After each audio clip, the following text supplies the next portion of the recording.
బీహార్ రవాణా శాఖ వాహనదారులకు కీలక ఆదేశాలు జారీ చేసింది. వాహనాలపై కులానికి సంబంధించిన పేర్లు రాసుకునేవారికి ఊహించని షాక్ ఇచ్చింది.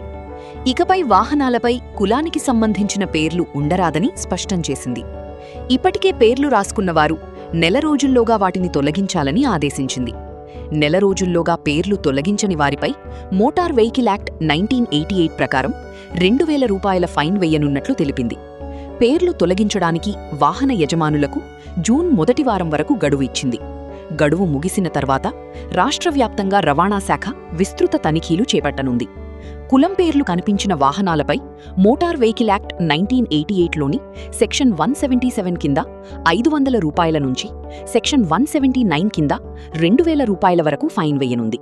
చట్టపరమైన సమస్యలు తలెత్తకుండా ఉండాలంటే వాహన యజమానులు వెంటనే కులం పేర్లను తొలగించాలని రవాణా శాఖ సూచించింది.